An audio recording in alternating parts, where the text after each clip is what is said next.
Here's a brief but annoying message to let you know that you could have first heard this episode 9 months ago if you were a subscriber to our Iron Filing Society Patreon offering. For the price of a pint and a St Clement's each month, you can get up to 4 episodes a week, 9 months before the rest of the world gets them. Early access to regular episodes, lots of other marvellous benefits, and there's absolutely no adverts or brief but annoying messages like this that will get right on your ticks. Find out more and subscribe now at tftimemachine.com/ironfilings. Here we go, here we go, here we go, here we go, this is it! This is Top Flight Time Machine. I am Andy Hotbody Dawson. Pow, pow, pow. I'm Sam Nifty Delaney, so what? Welcome along. It's the Melchester Odyssey once again, and we are once again looking at the 15th of September 1984 special celebration issue, which I have in my left hand, and inside, birthday greetings from the stars, which we covered last time, because it means that Roy of the Rovers, or Roy himself, it's not really confirmed what it is 30. So it's all a bit weird, because obviously the 30 years ago when he first appeared in, as was Tiger Comic, he didn't appear as a newborn baby. No, he wasn't. Like the first episode, he gets spotted playing for like his school team. Because I've got it in the compilation of Roy the Rovers 1950s, which is fucking great and well worth a look. If there's any real hardcore completists out there, I can't recommend 50s, 60s, and 70s books enough. But yeah, he's scouted. But it would be mad if he was scouted as a newborn. Yeah, in the hospital ward. Yeah. Yeah. A Melchester Scout goes along. Because they used to have like lines of babies in the little cots, didn't they? They did, in the maternity ward. Because I say used to get baby mix-ups sometimes. The mother would take on the wrong baby. Happened all the time, didn't it? Wrong baby. Happened all the time. Yeah. You were lucky to be with your own biological parents, but it didn't matter. People weren't so obsessed with that. You know, you just ended up who you ended up with, and it was like the fates decided. God's roulette. Yeah. The big casino, they called it. That's what they called the maternity ward. They used to call it that, yeah. Come on into the big casino. That's why their dads used to smoke cigars. Yeah. Because it was a casino. Yeah. And you couldn't turn up unless you were in full dinner jacket as a man. Women were allowed. I think women did have to wear makeup and if they were giving birth back in those days as well. Right, there was a dress code for the women as well. There was sort of a dress code. It was looser than for the men because the women obviously had to... Their clothing had to be loose, for example. They couldn't wear flat shoes, for example. No, you had to have a heel, and you had to wear a decent amount of makeup and perfume. Yeah, but you could get in on like a kitten heel. It didn't have to be. Yeah, it didn't have to be a full stiletto. But it couldn't be flat shoes. Yeah, so Roy the Rovers is 30, as we noted last week. He's wearing a blue V-neck sweater and cutting a football pitch cake with a very, very sharp knife. And, it's like a fucking machete. It's like a machete he's cutting that fucking cake with. It looks like the one that James Gandolfini had that time he had a night out with Paul Danan. If you heard that story. The one that he snorted his gear off. Wonderful. Also, 50 Cup final games to be won from Peter Pan Playthings. We looked at that as well. What we didn't look at, of course, was the story, Roy the Rovers itself. Now, I'm livid. All 3 pages of the story are in black and white this week. This is just not good enough. Fucking cheap. I don't know what's going on. Roy doesn't mention it himself in his Roy's message or anything like that, or in the talking pages. It's just all there in black and white, which is just not good enough. Sorry about the lack of colour this week, pals. Don't blame me. Blame those cunts at the Printers Union. Blame the unions, as always. As every problem in this country right now, blame the unions. Fucking greedy fat cat union barons trying to fucking take this company the route of the Soviet Union. No, thank you. Yeah. Roy the Rovers continue from front cover on the morning of Roy's 30th birthday at the Race family home in Melchester.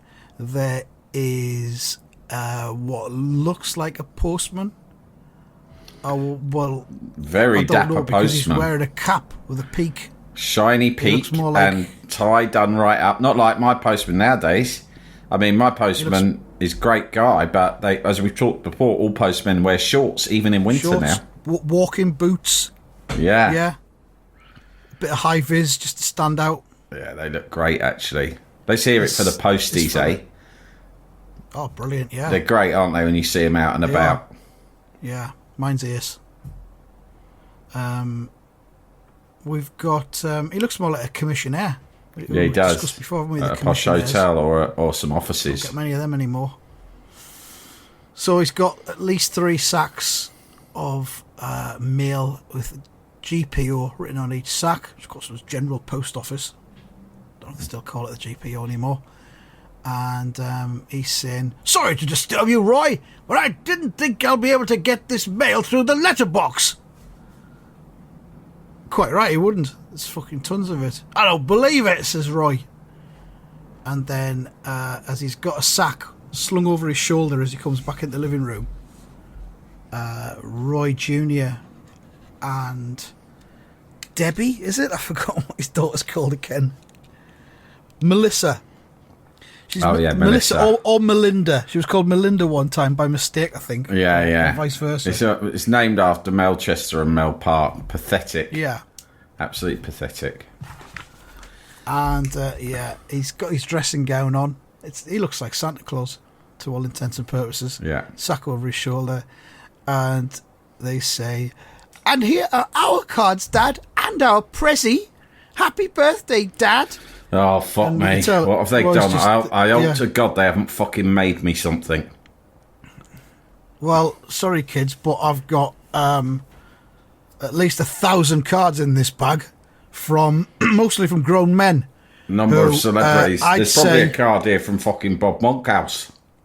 I'd say they care about me more than you do. No disrespect. I know you love me because I provide a lot for you.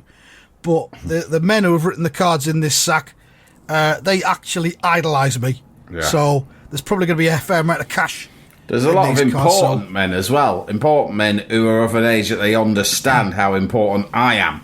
Whereas you're at an age where you might see me as a father, a provider of a wonderful lifestyle, which you both have, thanks to me. Which you don't appreciate because you don't know any other. You're yet to see the cultural significance of me as a human man. Because your world is, well, I don't know what fucking occupies it. What's it these days? Star Wars, Care Bears, fuck knows. But that's not the real world. The real world is the world in which I bestride it. Like, I'm beyond football. I bestride the world like a cultural icon. And everyone who sent me these cards understand that is my status. Do you see, kids? Do you see what I'm saying? Not really, they don't Dad. even know me. Well, they've never met me, but yet they're still prepared to commit to writing out a card, maybe putting 10 quid in it, sticking it in the post. And I haven't just fucking made it with some crayons and Pritt stick in a fucking spare 5 minutes at school. They fucking gone out to Smith's and bought these. Paid for postage. Went to the trouble of getting it here on time. And frankly, what you're presenting with me here is pathetic. But I'll look at it later on, once I've gone through these sacks. But hang on a minute. Yeah, we've spoke too soon. Because he says, "Thanks, kids. Wow, I wonder what this is." As they hand him a small parcel wrapped in a ribbon. And he opens it. He says, "A video film entitled Race versus Race." What? What the fuck's this? There's only one of me. I'm intrigued. This I hope this reminds me of that episode of Star Trek where Captain Kirk has to fight his own clone. It's probably one of my favourite episodes of Star Trek, and it's something that's always appealed to me. I've often thought how I would fare against a Roy Race clone, an exact clone. Could I outthink myself? Could I outfight myself? Could I manipulate myself psychologically? The answer surely is yes. Yeah, it's a tantalising prospect. I would certainly feel that the only worthy opponent to me would be me. Would be myself. And that's why it appeals. It would be a battle royale that could last for days. I tell you what, you could invent pay-per-view television and make a fucking mint out of that. I've always envisaged myself fighting myself with a trident. But we've both got tridents. And we're circling each other, jabbing, feeling each other out. So, kids, all I can say is I hope that's what this is. I hope you in some way have been able to create this on this video film. I hope it's not some kind of play on Kramer versus Kramer and that Penny's using this opportunity to announce that she's suing me for divorce. One of the most miserable fucking stupid films I've ever seen in my life. I remember she made me go and see that instead of The French Connection 2, and I have never forgiven her for it, ever. I thought it was going to be something completely different. I thought it was Kremen versus Kremen. Kenny Everett's Captain Kremen, Space Commander cartoon character. But no, something very different. I thought it was going to be a fucking comedy. Thought I was going to get to fucking glimpse of Cleo Rucker somewhere along the line, but no. Not a fucking chance. Two miserable bastards fucking crying over their kiddies.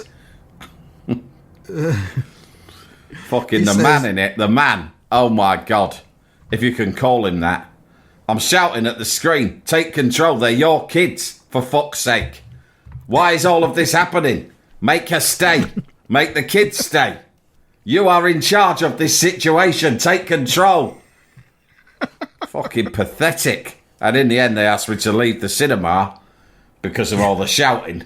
But I told them, I said, shine the torch on my face. And they shot it on my torch. I was at the Melchester Cineplex. And what I do is I've got a relationship with the manager there. And I pay him £1,000 a month. And for that, I can walk into any film, jump the queue, and take as much pick and mix as I like. And I am also allowed to shout at will at any film throughout. And if other customers don't like it, they have to leave, not me. So in the end, every other cunt in the cinema left, and including Penny. I made her leave as well. And I watched the rest of the film on my own, fucking munching sweets and shouting abuse at that cunt Hoffman. Well, it gets more complicated. It says a video film entitled Race versus Race, and Penny says, starring the whole family, Roy. Mother took it yesterday while you were at that reception. Oh, fucking hell's bells. Your mother did it? Oh, fuck. You got your fucking mum involved as well. Jesus Christ. And then they're all sitting down and they put it in the video machine. And it comes to the telly and he says, hey, that's my cutout. And it is indeed a cardboard cutout, life size of Roy Race. Did you get license clearance via my agent for this? Because if not, I'm sorry, kids, I will have to charge you for image rights. Cardboard cutouts of celebrities are big business now. You know, you can get them about 45 quid. I was going to get one Donald Fagan out of Steely Dan put in the garage. Oh, that'd be nice. That'd be nice. But yeah, get anyone really. Life size cutouts. Look into it. We might be on there. I don't know. If we are, I'm definitely getting to. He says, hey, that's my cutout. And then we see the two twins are kicking the ball around him, and over to the right, Penny is dressed as a referee. Look at that, Sam. That's pretty sexy, isn't it? Let's be honest. That's the first time I've seen that. I just looked at it now. Blimey. Yeah, anyway. Is there a niche on like one of those porn websites for women dressed as refs? Sexy refs. Showing you the yellow it's card. 1980s ref. It's all in black, like the 1980s refs. Very, very tight fitting. Sex ref. He says, and there are the twins running rings round Roy Race. Ha ha ha, fantastic. Right, I'm going to the feathers. Thank you very much. That's great. Goodbye. I'll watch that later. Oh, actually, when I come back, put that uniform on. Once the kids are in bed, we'll watch the rest of it later on. Yeah. But then she says, stick a little bit of whiskey in the bottom of Mungo's fucking bottle so he sleeps through. I've got plans for you. Now I've seen that video. She says, and here's my present, love. One of them anyway. He says, a tube of ointment for the treatment of cramp. What the fuck? Well, his next claim is really quite something. Yeah. But I don't suffer from cramp. I don't suffer from cramp. That is, for a professional footballer to claim that he doesn't ever suffer from cramping, it's a bit like Prince Andrew claiming he doesn't sweat vibes, isn't it? Yeah. As you know, my muscles are absolutely immune to cramping up. To the cramping virus. He's obviously, I mean, you know, she's showed a video of herself dressed as a ref and then she's given him a tube of ointment. This is good. Rub this on your arsehole tonight, Roy, and join me in the bedroom. I've got a special surprise. I will be dressed as a referee, but I can't stress this enough. Your sphincter must be lubricated. Oh, all right, fine. I'll bring my whistle. Sounds good. Send the kids round your mum on second thoughts. I will, but they won't have Mungo. She won't have him in the house. He broke too much of her crockery. Lock him in the garage then. I don't suffer from cramp, she says, you will have to reply personally to all those cards, letters and telegrams. Writer's cramp. Oh, it's a joke, I see. Great. Yeah. And Mungo's pouring them all out onto the floor and he goes, "Ulp." Mungo ate Daddy's letters. No, don't fucking it. I've told you about eating the mail. Well, I got him fucking stick with the tax man because he kept eating all the letters from the fucking revenue. All my receipts. I had all my receipts and I missed my red reminder, didn't I? She says, now go and get ready. In 2 hours' time, you're being granted the freedom of the city of Melchester. Or maybe you've forgotten. Fucking hell, what a day. How could I forget that? He says, phew, what a day it's going to be. As the kids thrash around in the cards. Oh my God, look at this. It's like fucking Dallas in 1963. Yeah, there's someone up in the book depository. Fuck me. With a fucking shotgun. It's probably with a sniper's rifle. Whoa. It's exactly the right angle. It's the same angle. It's the return of Artie. What's his name? What was his name? His cousin? Oh, yeah. Artie. I've forgotten his name now. Artie Fufkin. Artie Breville. Can't remember. I'm back, Gamble. Roy, you fucking drongo. And this time I won't miss. I'm in the book depository at Daily Plaza. And Vic Guthrie's on the grassy knoll. Yeah. Jalapeño. Soon.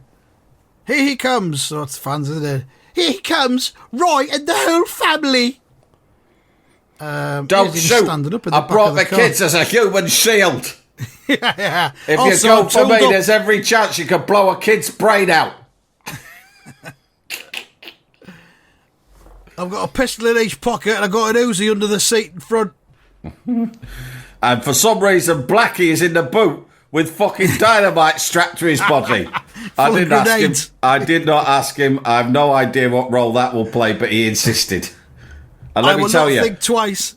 Do not fucking argue with an angry scouser who's strapped with fucking dynamite, because it'll end badly. He wanted in the boot, so I let him in the boot. I will not think twice about massacring the fans who have made me the man I am. I will not think twice about having Blackie explode the car with my wife and children in it as I leap out and make a break for freedom. Stop, drop and roll. So they're all shouting, hooray! Roy race, Roy race! And the banners have got things written on them like, cheers, Roy!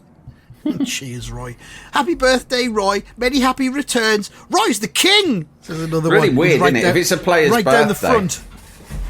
Nowadays, like, you do know it's a player's birthday, but only because, like, they'll say on Twitter, happy birthday, Harry Kane! Or something like that. Now, if it's one of your favourite players, you might go, oh, that's nice. But I can't imagine. I mean, like, let's think of, like, say if it was Kevin Phillips or Niall Quinn in their pomp. Right.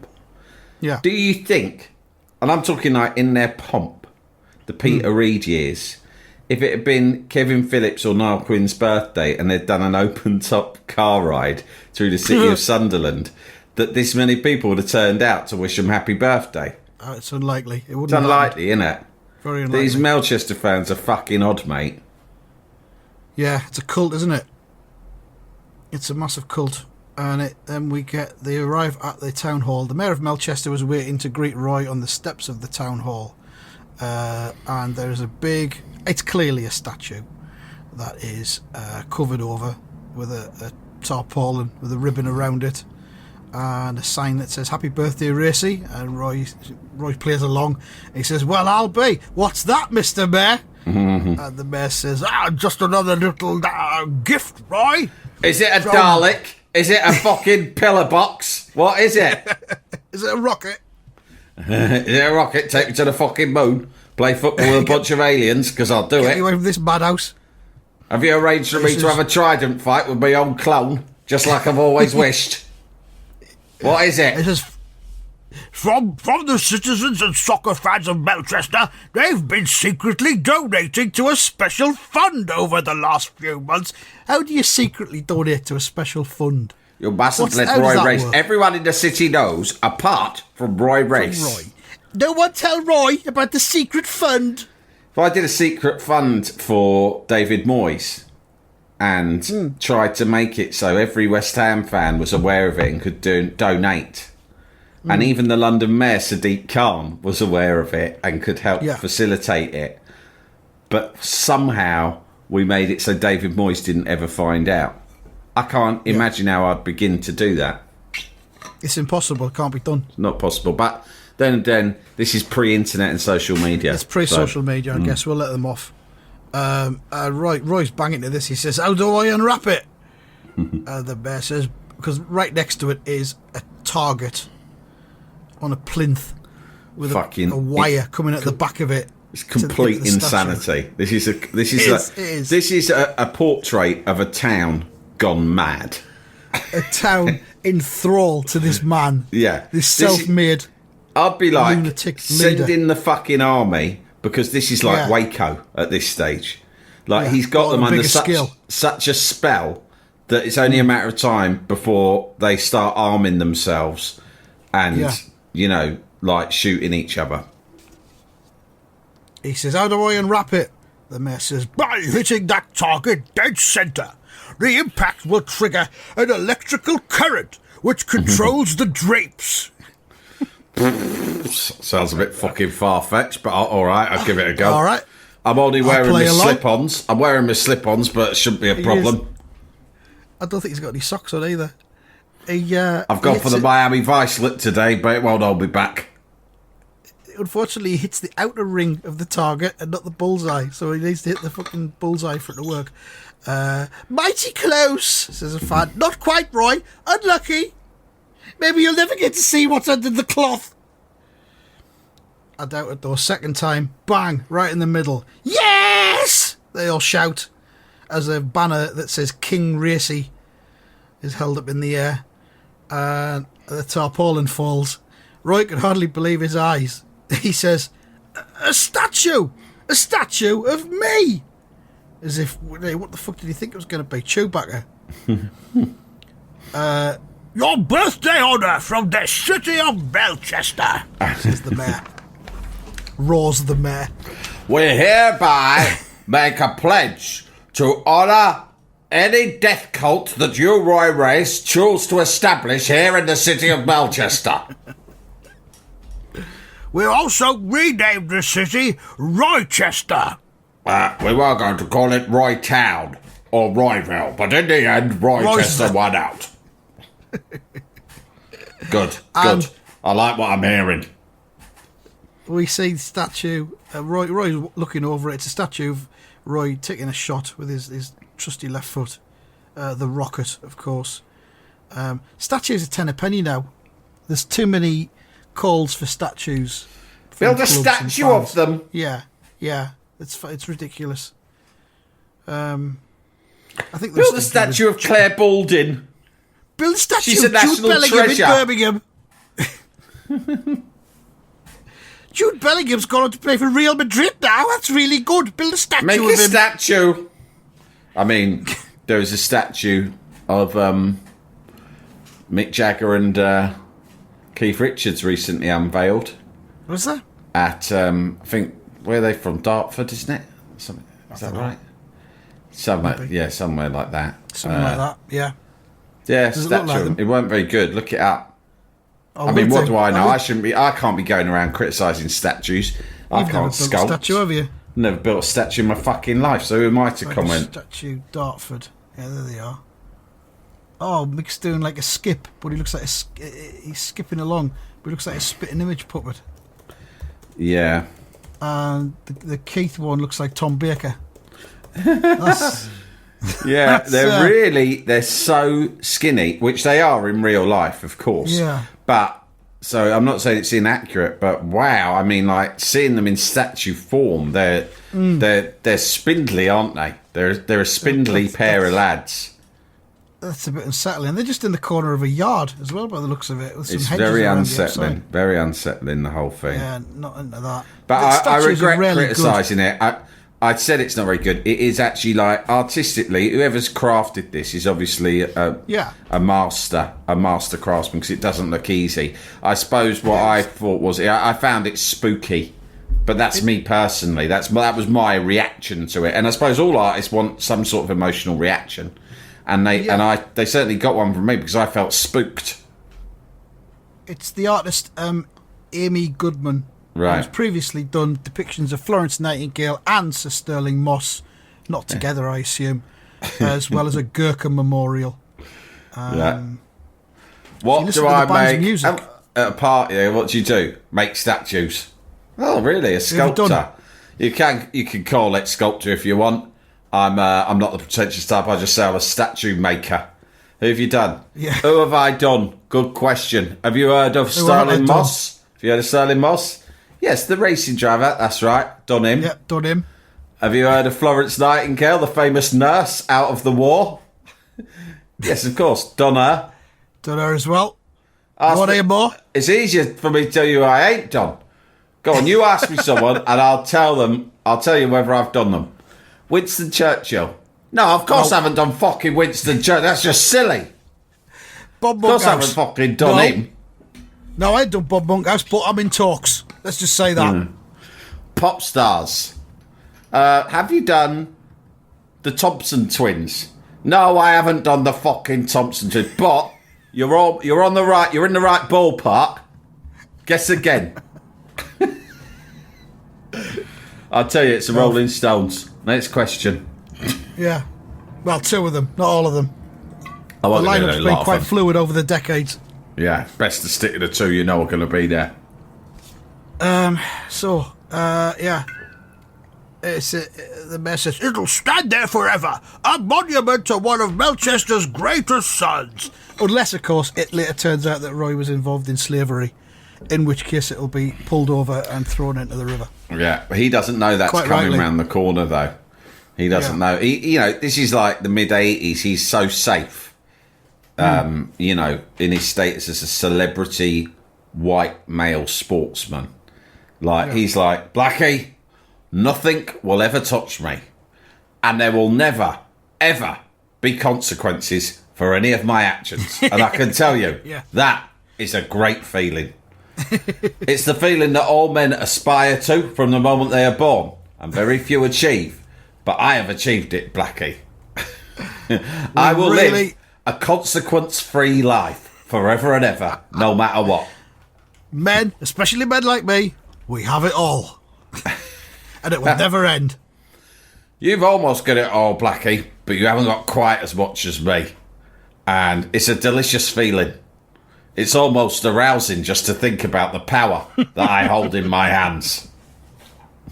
It almost makes me want to do stuff that I'm certain I will get away with right now. I wish my dad was still alive. Not because he'd be proud, just it would allow me to look at him and go, you stupid, stinking, horrible old cunt. Look at what I have done and what you never did. Look at how I have outshone you and risen above the shitty start you gave me in my life. You absolute fucking wrong'un. Fuck off. No, you can't have any money. That's what I'd say, Blackie. I know you would. And it'd be dead poetic. So, in a daze of emotion and gratitude, Roy and his family went on a, in inverted commas, walkabout And that's indeed what they're doing. And they're singing, the fans singing, "For he's a jolly good fellow." And Roy says, "I'll never forget this. I just don't know what to say." And a fan says, "Say it with your boots, Roy, against Dean's Park tomorrow night." The fella's saying that looks a bit like Rod Hull. I cannot believe that Rod Hull has turned up here. I feel so honoured, especially with his busy entertainment schedule. Thankfully, he is not trying to overshadow things by bringing the emu along. Because he knows, we both know, that I would pummel it to death. I would not take the sort of shit that Parky took from him. If he come near me, I'd strangle the cunt's long neck, and then I'd fucking kick him in his bollocks. And yes, emus do have bollocks. Snap its fucking neck. The Floodlit League game the following evening was almost an afterthought to the greatest day in Roy's life. And there he is, slaloming through Dean's Park's defence. "The king is on his way! Give us the rocket, Racy!" He duly obliges, blams the ball into the back of the net, top corner. "Yes!" they all shout. We don't even see much more. It says Roy completed his hat-trick just before full time. We don't even get to see all the goals. What a goal! Dean's Park gave him too much freedom. No one could have stopped him tonight. Perhaps he's on cocaine. Pretty sure he is. Then, as Roy was leaving the pitch to a bedlam of applause, it says, somebody says, "Roy, hurry! You're wanted on the telephone in the manager's office." This is in the middle of a guard of honour as he's walking off the pitch. Says Roy. And he goes off down the tunnel. Ken Marsh, great name, the Dean's Park boss, wore a mysterious smile. "Roy, I am wearing a mysterious smile. Do not let that alarm you. You will all be revealed when you take this phone call." He says, "Roy, you've had some pretty good birthday honours, but this one could top the lot." "How do you mean, Ken? Who wants to talk to me? Is it I've Jimmy already got Savile? Jeff Boycott on side." Is it Jimmy Savile? Is he fixed it for me to fight my own clone with a trident, like I've been writing to him about for ages? No, guess again. Is it Her Majesty the Queen offering me a blowy, like I have also been writing her for ages? Or is it Mrs. Thatcher herself, as I call her, Mummy? It's none of them. He hands him the phone. He says, "Bobby Robson, the England team manager." Look at Roy's face. He's stunned. He knows I don't agree with his footballing approach. Or his personal hygiene. And it says, that's the end of it. It says, "And we'll all want to listen into this phone call in next week's issue." Marks out of 10 for this story. 9. It's got... I'm giving it a 10 because it just lurched into the realm of fantasy. Yeah, it was pretty crazy. And surrealism. All right, I'm going to give it a 10, you're right. Yeah, it was pretty, a 10. It's a one-off, wasn't it? You don't get many weeks like that. Sake. Yeah. It's his birthday, yeah. So we'll find out what Bobby Robson's got to say next week. Jesus Christ. And if you listen to this on the IFS membership, you can also listen later on today to Racy's Rocket Part 1, which we're going to be covering exclusively for IFS Turbo subscribers. And I've looked into it, Sam. There are 21 episodes of Racy's Rocket. Woo! So that's going to be... So that's the minimum. For upgrade, it's new content on Turbo. For a quid or two more, you will get access to this exclusive new series, which is a spin-off strip in the comic about Roy Race's racing car career. Side hustle as a racing car driver. Yeah, I think it's going to be a lot of fun. And it will only be IFS Turbo exclusive forever. It will not be released to the the freeloaders, as we call them. It's a thank you to the Turbo subscribers. Although, of course, we also love the Platinum subscribers and the other ones too. And whatever the other ones are called. Yeah, they're all right as well. So, thanks for listening. Look out for that. Goodbye. Goodbye.